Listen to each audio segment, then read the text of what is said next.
미래에 대한 예언입니다. 미래 어떻게 될 것이다.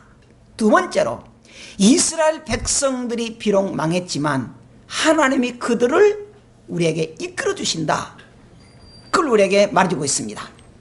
오늘도 하나님께서는 우리에게 그 말씀을 통해서 해주는데, 루터는 이런 말 했습니다. 이 스가랴서는 예언서들 중에 진수다, 최고라는 거예요. 그래서 이 예언을 통해서 우리가 그 예언이 집중되어 있는데, 특히 돌아올 왕국에 대해서 예언합니다. 그 환상 보여줘요. 그리고 그 환상 속에서 어떻게 실현이 될 것인가 우리에게 보여준다는 거죠. 그 중에서 우리 하나님께서 비록 진노하지만 그들에게 회복시켜 줄 것이다. 그러니까 하나님이 우리에게 어떤 어려움을 주면 그것을 우리가 낙심하지 말고, 그리고 하나님 원망하지 말고 기다리라는 거예요. 인내로 기다리라는 거예요. 그러면 하나님께서 돌아오셔가지고 우리를 회복시켜 주는데, 특별히 8절을 보면은 내가 번성하게 해주겠다 그럽니다. 번성하게 해주겠다. 오늘 본문 보겠습니다. 하나님 그런데 유다 백성들에게 어떻게 모이느냐? 하나님께서 유다 백성들을 어떻게 모시느냐? 8절 같이 읽어보십시다. 시작. 내가 그들을 향하여 휘파람을 불어 그들을 모을 것은 내가 그들을 구속하였습니다. 그들이 전에 번성하던 것 같이 번성하리라 그랬습니다. 여기 보면 세 가지예요. 하나님이요 휘파람을 불어가지고 그들을 불러 모은다는 거예요. 성경에 보면요, 하나님은요 그 양과 염소로 목자와 양으로 비했습니다. 목자와 양. 그래서 시편 23편은 여호와는 나의 목자시니 내가 부족함이 없으리로다 그랬습니다. 그 부족함이 없다. 그 하나님께서 목자가 흩어져 있는데 휘파람을 부른다는 거예요. 왜 부릅니까? 왜 불러요? 그들을 구속하였다는 거예요. 구속하였다는 거예요. 그래서 하나님이 휘파람 불러가지고 우리를 모으는데 왜 불러 모으느냐? 구속하였기 때문에. 그럼 세 번째로 그걸 어떻게 준다고요? 그들이 전에 번성하던 것 같이 지금 형편없이 포로로 잡혀있지만 내가 다시 번성하게 해주겠다. 번성하게 해주겠다. 하나님께서는 이스라엘 백성들이 죄를 범했을 때 가만히 있습니다. 그리고 하나님께서 그들을 채찍할 때도 가만히 있습니다. 채찍 때리고는요, 그들이 너무너무 어려움이 있을 때요, 하나님은 가만히 지켜보고 계셔요. 그런데 지켜본다는 말은 그들을 포기한다는 말이 아닙니다. 포기한다는 말이 아니에요. 때가 되면은 그들을 두 가지입니다. 다시 구속한다는 거예요. 그리고 그들을 다시 번성하게 한다는 것입니다. 구속한다고 하는 말은, 여기서 나온 구속이라는 말은 단순히 구원시킨다 그런 말이 아닙니다. 여기 원문은 하나님께서 구속한다고 하는 말은 단순히 너를 구원하겠다 그런 말이 아닙니다. 우리의 죄값을 충분히 값을 치르고 내가 너희를 건져주겠다는 거예요. 우리는 죄인입니다. 우리가 죄인이어서 우리가 지옥 갈 수밖에 없는데, 우리 하나님께서 그 죄값을 충분히 치르고 우리를 완전하게 구원시켜 준다는 거예요. 그걸 구속이라 그래요. 구속한다는 것입니다. 그래서 하나님께서 우리를 구속하였기 때문에 결코 포기하지 않는다. 포기하지 않는다는 거예요. 자, 그럼 어떻게 됩니까? 그 결과로 번성시켜 주겠다는 거예요. 옛날에는요, 그들이 이렇게 말했습니다. 그들이 전에 어떻게 했다고요? 번성했다는 거예요. 근데 지금은 그들이 전에 번성하던 것 같이 다시 내가 너희를 번성하게 해주겠다. 여러분, 이건 이해가 안 된 말입니다. 왜 그러느냐? 유다국이 페르시아, 그 바벨론 나라로 잡혀갔잖아요. 40만 명 이상이 끌려갔잖아요. 그들은 끌려가서 지금 종살이 하잖아요. 그것도 1년이 아닙니다. 70년이 돼버렸어요. 민족도 다 잊어버린 거예요. 포기했습니다. 그런데 하나님은 그들을 포기하지 않고 내가 너희들 구속하고 내가 너희를 다시 번성하게 해주겠다. 하나님의 약속이에요. 두 번째는요, 하나님은 유대 백성들을 어떻게 하신다 그랬느냐? 내가 그들을 여러 백성들 가운데 흩트려니와 그들이 먼 곳에서 나를 기억하고 그들이 살아서 그들의 자녀들과 함께 돌아올지라. 자, 그리고는 10절에 또 이렇게 말합니다. 내가 그들 애굽 땅에서 돌아오게 하며 그들 아수르에서부터 모으며 길앗 땅은 레바논으로 그들을 이끌어 가리니 그들이 거할 곳이 부족하리라 그랬습니다. 무슨 말이냐 그럼요, 예전에 하나님께서 이제 그들을 사랑했는데 그들의 죄 때문에 바벨론의 포로로 끌려갔잖아요. 하나님께서 때가 되면 마치 목자가 휘판을 가지고 양을 부른 것처럼 내가 너희들 불러서 다시 회복시켜 주겠다는 거예요. 회복시켜 주겠다는 겁니다. 그때 그들이 번성한다는 것이에요. 그리고는 그 많은 여러 곳에서 원방에서 많은 그 지역에서 다시 흩어졌던 무리들을 모을 것이라는 거예요. 모을 것이라는 거예요. 원래는요, 여기에 보면은 그들 가운데 흩어졌다는 말이 무슨 말이냐? 9절에 그들이 흩트려니와 그랬는데요, 그들이 이렇게 원래 쓸모없이 버렸다는 걸 말합니다. 그런데 여기에 말은 조금 틀려요. 옛날에 여러분들이 범죄에서 흩뜨려 버렸다는 말은 저주했다는 말이에요. 하나님께서 그들에게 버렸다는 것이고 징했다는 말입니다. 그런데 여기에 뜻은 틀립니다. 내가 너희들을 쓸모없어 버린 것이 아니고 이제는 쓸데 있어서 내가 너희들을 흩어 모으겠다는 거예요. 모으겠다는 거예요. 이게 하나님의 섭리입니다. 하나님이 그들을 쳤을 때는 저주가 끝나버릴 줄 알았어요. 그것도 10년 20년이 아니고 70년 지나고 그리고 80년 70년이 되니까요, 그들은 소망이 없어졌습니다. 그런데 하나님은 그들을 기억했다는 거예요. 기억했다는 거예요. 그래서 이 에스겔서 37장 14절에는 그들의 돌아오라는 거예요. 돌아온 것.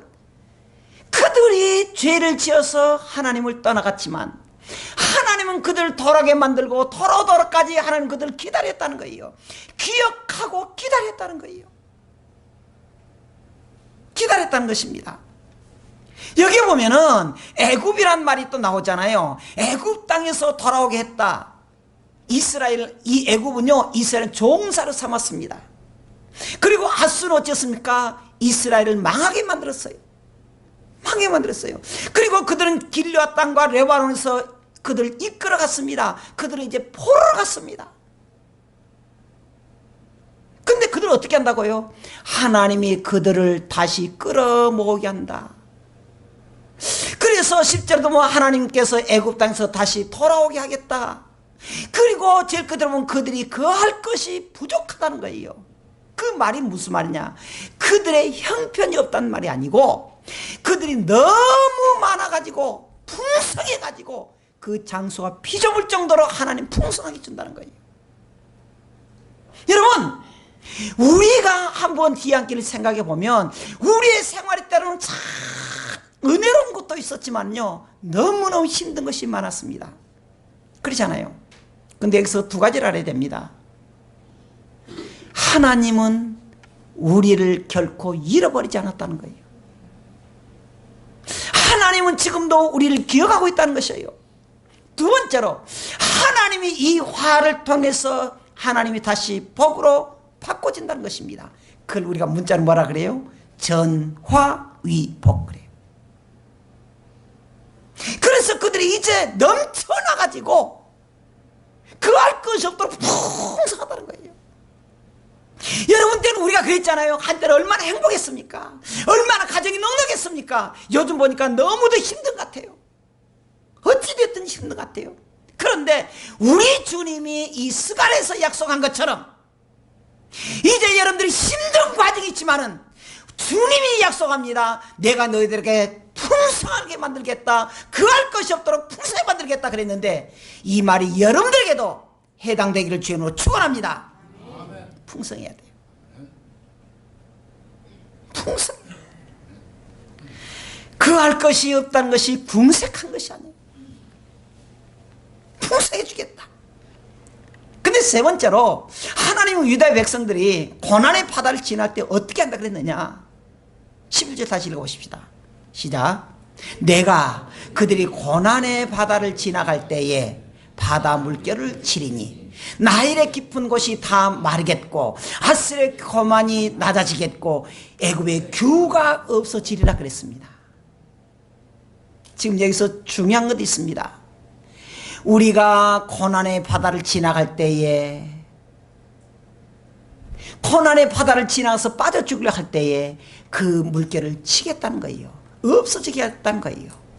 나일의 깊은 그 강가로 탁 들어가서 빠져 죽으라 그럴 때 어떻게 하겠다고요? 다 마르게 해주겠다. 그래서 그리 충분히 가게 하겠다는 거예요. 아수르가 교만해가지고 우리를 쳤지만 그 교만을 내가 꺾어주겠다. 애굽의 규가 옛날 홀이라 그랬습니다. 애굽의 그 권력이 너희들을 다시는 침범하지 못하도록 내가 없애버리겠다. 누가요? 내가. 하나님입니다.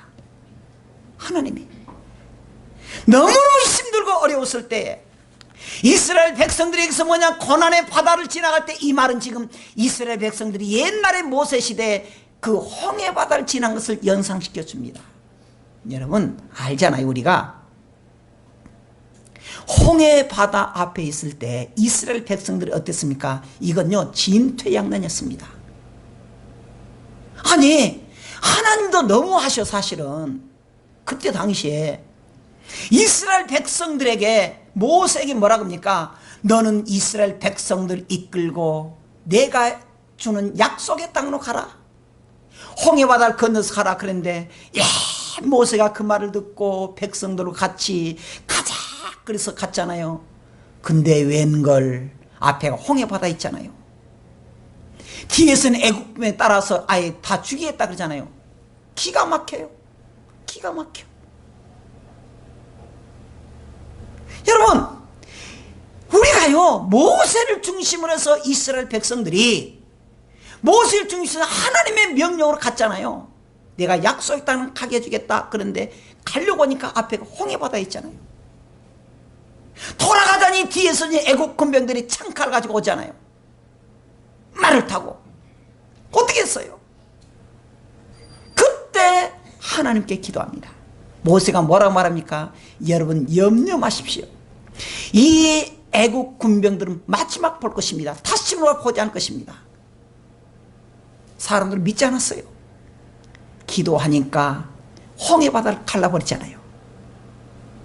근데 재밌는 것은 홍해 바다를 갈랐는데 그들이 뻘밭에 있다는 말을 안 했습니다. 그 말은 무슨 말입니까? 단단하게 이 물을 말려버렸다는 거예요. 하나님이 하신 거예요. 즉 그 말입니다.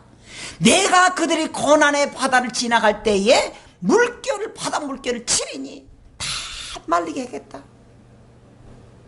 우리가 힘들고 어려웠을 때 우리가 고난이라고 했을 때 주님이 약속했습니다. 내가 그걸 치고 말려버리겠다.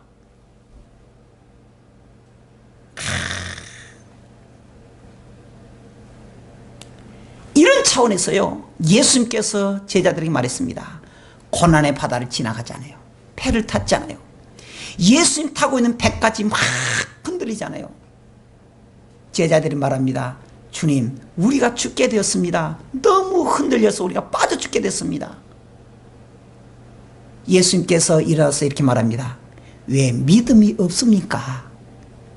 왜 믿음이 없습니까? 그리고 예수님이 바다를 꾸짖으니까 바람과 바다가 잔잔했다 그렇게 말합니다. 우리는 어려울 때 고민 많이 해요. 안 할 수가 없습니다. 월세 올려주라 그러죠. 아이들도 납부금 가야 되죠. 얼마나 고민돼요. 고민해야 돼요. 안 하면 안 되니까. 근데 주님 이렇게 말합니다. 고민도 하지만 나를 믿으라. 내게 기도하라. 기도하라. 내가 그들의 고난의 바다를 지나갈 때에 내가 바다의 물결을 치면은 다 말게 하겠다. 너희를 그렇게 콧대 높게 교만해가지고 너희를 괴롭혔던 사람 내가 어떻게 하겠다? 교만이 낮아지게 하겠다. 애굽의 그 권세자들이 너희를 이렇게 억압했지만 내가 그 권세를 없애버리겠다. 누가 말해요? 하나님 말합니다. 하나님 말해요. 마지막으로 네 번째 이렇게 말합니다. 하나님께서 유다 백성들을 훈련한 목적이 뭐냐? 12절 다시 한번 읽어보겠습니다. 내가 그들에게 나 여호와를 의지하여 견고하게 하리니 그들이 내 이름으로 행하리라. 나 여호와의 말이니라.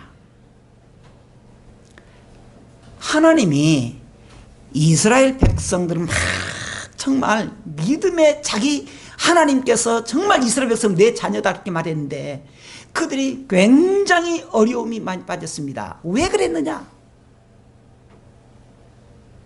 이렇게 말해요. 내가 그들에게 나 여호와를 의지하여 견고하게 하겠다. 제가 조금 나이가 들어보니까 뭐 지금도 젊지만 젊어서는요 참 꿈이 많으면서 다 할 것 같았어요. 근데 60대가 되니까 할 수 없는 것이 너무 많아요. 그 많은 고통 속에서 오면서 깨달은 것이 있습니다. 하나님의 은혜가 아니면 안 되구나. 하나님의 은혜가 아니면 안 되구나. 심지어요, 아니 이 손톱에 가시가 나더라는데 그것도 아파가지고 내가 못 참겠어. 이렇게 약해. 이렇게 약해. 그런데 하나님은 우리에게 많은 고난을 주면서 깨닫게 하는 게 뭐냐 그러면은 내가 할 수 있는 것이 아니구나. 하나님의 은혜야 되구나. 그거예요. 이스라엘 백성들에게 많은 고난 주고 70년 동안 바벨론 포로로 있으면서 그들 깨달은 게 뭐냐 그러면 우리 뜻대로 안 되네. 우리 뜻대로 안 되네. 우리가 주님이 해줘야 되구나. 그것이. 여러분 그동안에 우리가 추석절까지 여러분들 오면서 참 고생했습니다. 또 이렇게 가족 찾아온 것도 여러분들이 찾으셨습니다. 근데 지나고 어쩌든가요? 우리 마음대로 안 되잖아요. 안 돼요. 우리가 정말 아름다운 계획표를 세웁니다. 한 달 수입이 얼마, 저축 얼마, 몇 년에 아파트를 산다. 아파트 얼마나 좋습니까? 골드 클래스라고 말이에요. 아니 클래스, 골드 클래스 아파트 얼마나 좋아요. 근데 그렇게 계획대로 안 돼요. 계획대로 안 돼요. 어떤 분은요 그렇게 어렵게 고생해가지고 속된 표현은 쇠값밖에 고생해서요 일해가지고 아파트를 하나 딱 샀는데 보름 만에 돌아가셨단 말도 들더라고. 안 되는 거예요. 그래서 우리가 할 수 있는 게 뭐냐 그러면 지금도 어렵지만 주님께서 우리에게 은혜 주십시오. 주님께서 해 주십시오. 오늘 그래서 이 스가랴 선지자에게 뭐냐 그러면은 내가 그 고난을 통해서 너희들이 여호와를 의지해야 된다는 걸 알아라. 여호와를 견고하게 의지하면 내가 그대로 어떻게 하겠다? 그들이 내 이름으로 어떻게 하겠다? 행하게 만들겠다는 거예요. 누가? 하나님이. 나 여호와의 말이다 그랬잖아요. 하나님 해줘야 돼. 하나님이. 주도권이 하나님께 있다는 거예요. 하나님은 우리가 떠나면 안 된다는 거예요. 여러분들이 특히 사업하는 성도들, 물론 직장인 다니는 사람도 마찬가지입니다. 얼마나 어려운 길이 많습니까? 위기가 많아요. 그런데 지나고 보니까 내 뜻대로 된 것이 아니구나. 하나님의 은혜구나. 은혜. 할렐루야. 그것으로 살아야 돼요. 하나님의 은혜대로. 여기까지 하겠습니다. 오늘 우리가 말씀을 한번 정리해 보겠습니다. 하나님께서 우리에게 주는 것 같이 우리가 생각해야 되는데, 오늘 우리가 이 본문에 중요한 것이 있습니다. 그것은요, 내가라고 하는 단어예요. 1절에 우리가 8절에 보면요, 내가 그들을 향하여 휘바람 불어 그랬습니다. 또 8절 중간에 내가 그들을 구속하였습니다. 9절에 내가 그들 여러 백성들 가운데, 10절에 내가 그들 애굽 땅에서 돌아오게 하고, 11절에 내가 그들의 고난의 바다를 지나갈 때, 12절에 내가 그들로 나 여호와인 줄 의지하고. 내가, 여기서 내가 누구냐? 12절 제일 끝에 말한 대로 하나님이라는 거예요. 하나님이 해주겠다는 거예요. 하나님이 끌어갔다는 거예요. 이스라엘에 그렇게 많은 고난의 길이 있다 할지라도 하나님이 하겠다는 거예요. 하나님이. 내가, 여러분 결코 우리가 하나님을 따라서는 살 수 없었다는 것입니다. 그리고 여기까지 온 것도 하나님 은혜였다는 거예요. 하나님의 은혜였구나. 유다 백성들은 죄로 말미암아 이 바벨론 포로가 되었습니다. 근데 하나님의 은혜로요, 바사를 통해서 해방됐잖아요. 근데 하나님께서는 우리에게 이렇게 말해요. 7장 5절에 보면 우리가 전번에 봤던 것입니다. 온 땅의 백성과 제사장들에게 이르라. 너희가 70년 동안 다섯째 달과 일곱째 달에 금식하고 애통하였거니와 그 금식이 나를 위하여 한 것이냐. 지난주 봤잖아요. 너희가 먹고 마실 때 그것이 너희를 위하여 먹고 마신 것이 아니냐. 우리가 믿는다고 하면서 언제나 우리 기분대로 살았지 않느냐. 11절도 이렇게 말합니다. 그들이 듣기를 싫어하여 등을 돌리며 듣지 아니하고 귀를 막으며 그 마음을 금강석 같게 하여 율법과 만군의 여호와가 그의 영으로 옛 선지자를 통하여 전한 말을 듣지 아니하므로 큰 진노가 만군의 여호와께로부터 나왔다. 그렇게 말합니다. 하나님의 말씀을 듣고요, 그들이 그 말을 듣지 않았다는 거예요. 겉돌았다는 거예요. 교회라도 겉돌았다는 거예요. 하나님의 말씀을 들을 때 예배 때마다 정말 그것이 감격해서 들은 것이 아니고 겉돌았다는 거예요. 겉돌았다는 거예요. 오늘 또 우리가 하나님의 말씀을 들을 때마다 그것이 우리에게 감동이 돼야 돼요. 결단이 돼야 돼요. 예전에요, 프랑스의 그때 황제였던 나폴레옹이 전쟁을 잘했잖아요. 전쟁 영웅 폴란드를 진격했습니다. 폴란드를 탁 진격해서 승리했는데, 그 폴란드 쪽에 한 그 영주가 나타나서 나폴레옹 초대합니다. 제가 식사를 한번 대접하겠습니다. 그런 거예요. 탁 이제 나폴레옹이 부하들 데리고 식사라고 폴란드 영주집에 갑니다. 그런데 나폴레옹이 오는데요, 자리가 있어요. 1등석, 2등석, 3등석, 4등석 이렇게 있어요. 뭐 제일 윗자리, 그 다음. 근데 나폴레옹께 들어오는데 1번짜리 앉으라니까, 황제님 그 자리는 황제님 자리가 아닙니다. 3번째로 쓴 거예요. 부하가 굉장히 기분이 나쁜 거예요. 나폴레옹 부하가 아니 그럴 수가 있냐 그러니까, 예, 프랑스에서는 각하가 1번일지 모른데 우리 집에서는 아버지가 1번이고 어머니가 2번입니다. 각하는 3번입니다. 그런 거예요. 프랑스에서는 당신이 제일 권위가 있는지 모르겠는데 우리 집에서는 우리 부모님이 위입니다. 그렇게 말한 거예요. 여러분, 그때 이 나폴레옹 굉장히 감명받은 거예요. 우리는 어떤 처지 와도요, 우리의 1번 자리는 우리 가족도 됩니다. 부모님이 될 수 있습니다. 근데 우리 성도는 주님이 1번이에요. 어떤 일이 있어도 주님 높이는 거 잊지 말아야 됩니다. 그것을 바로 스가랴가 가르쳐 준 겁니다. 지금 우리가 오늘 본문에 계속 보는 것이 무엇입니까? 하나님께서 이 유다 백성들을 망했지만 내가 다시 이렇게 세우겠다는 거예요. 그래서 8절에 뭐라고요? 하나님이 그들을 다시 번성하게 하겠다는 것입니다. 우리 성도들 너무너무 힘들었습니다. 근데 주님이 이렇게 말합니다. 내가 너희들을 다시 부를 것인데 다시 예전처럼 번성하도록 해주겠다. 하나님의 약속이에요. 이 말씀대로 따라하십시다. 믿음으로